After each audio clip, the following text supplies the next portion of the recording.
किसान भाइयों नमस्कार, मैं हूं गोविंद पटेल। आप देख रहे हैं खेती की पाठशाला यूट्यूब चैनल। इस बार जो हमने हमारा आधा जो खेत है उसको हमने सीधी बिजाई करी है। जैसे कि आप पीछे देख रहे होंगे कि इसमें हमने खेत को चिक्कल करके हमने इसमें डाल दिया था। तो फिलहाल आज की वीडियो में हम लोग बात करने वाले हैं कि हम लोग किस प्रकार से हमारी धान की जो उत्पादन है, चाहे रोपित धान हो या फिर जो सीधी बिजाई वाली धान हो, उसमें किस प्रकार से हम लोग ज़्यादा उत्पादन लें और खाद की क्या शेड्यूल रहेगी उसके बारे में आज हम चर्चा करने वाले हैं। तो सबसे पहले हम लोग बात करते हैं कि इसमें खाद की क्या शेड्यूल रखनी चाहिए।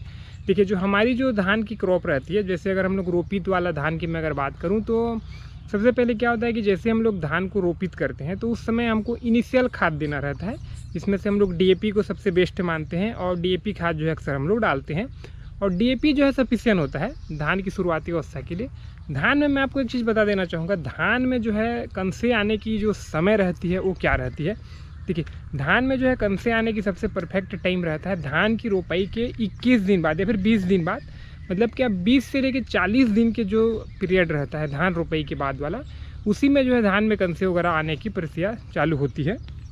तो बहुत से किसान भाई पूछते हैं कि क्या शेड्यूल रखा जाए। तो देखिए, जैसे ही आप धान की रोपाई करते हैं तो उसमें आपको डीएपी डाल देना है, जो कि बेसिकली सब डालते हैं। डीएपी डालने के 20 दिन बाद आपको यूरिया लेना है।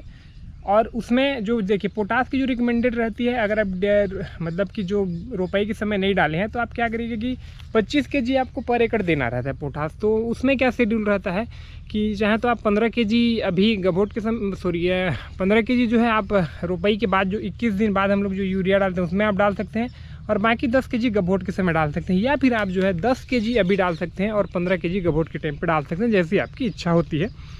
अब हम लोग बात करते हैं कि जो धान की क्रॉप है उसमें यूरिया की क्या शेड्यूल रहती है। देखिए, शुरुआती में तो आपने डीएपी डाल दिया, यूरिया हमको कितना डालना है। तो देखिए, यूरिया 45 kg पर एकड़ 45 kg यूरिया, साथ में आपको 10 से 15 kg पोटास। ये हो गया मुख्य खाद।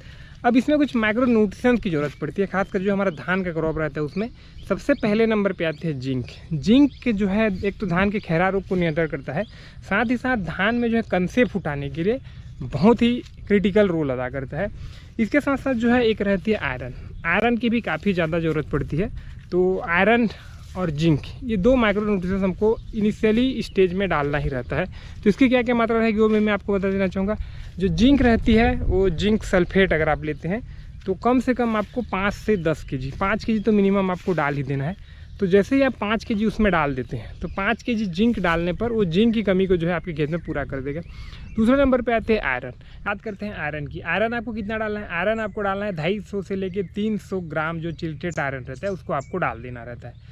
तो ये एक कंप्लीट शेड्यूल हो जाता है, खासकर हमारे धान का कंसे लाने के लिए।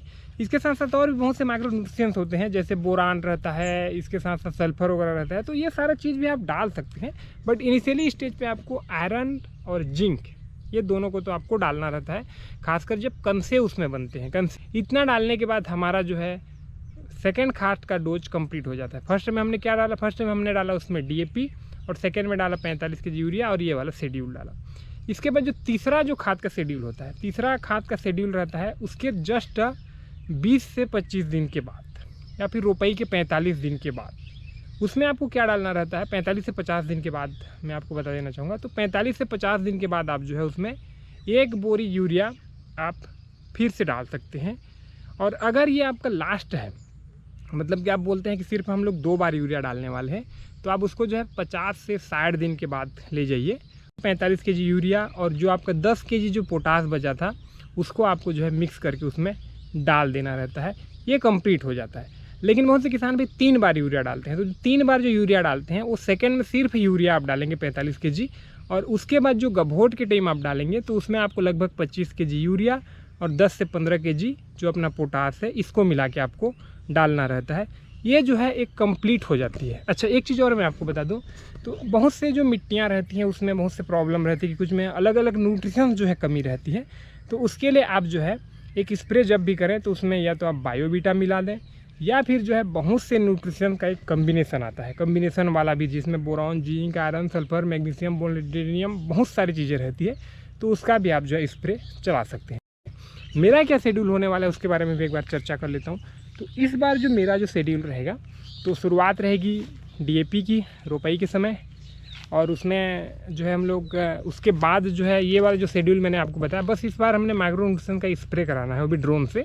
तो इस बार हमने माइक्रो न्यूट्रिशन मिक्स नहीं करेंगे, हम सिर्फ जो है यूरिया और पोटाश डाल देंगे 21 दिन के बाद, और बाकी माइक्रो न्यूट्रिशन के जितने भी कम्बिनेशन है उसको हम लोग जो है स्प्रे करने वाले हैं।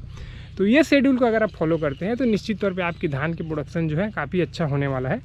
और मैं आपको एक चीज़ बता दूं, बहुत से किसान भाई जो है ये चीज़ नहीं मिला पाते हैं, तो आप स्प्रे भी कर सकते हैं, तब भी जो है आपको अच्छा रिजल्ट देखने को मिलेगा। अगले वीडियो में हम लोग जो है बात करने वाले हैं कि धान के लिए कौन सा फंगीसाइड बेस्ट है, धान के लिए मतलब कौन सा कीटनाशक ठीक रहेगा और क्या शेड्यूल में देना है, उसके बारे में भी चर्चा करेंगे। फिलहाल अगले वीडियो में हम लोग खरपतवार के बारे में भी चर्चा करने वाले हैं, तो आप चैनल को सब्सक्राइब कर लीजिएगा।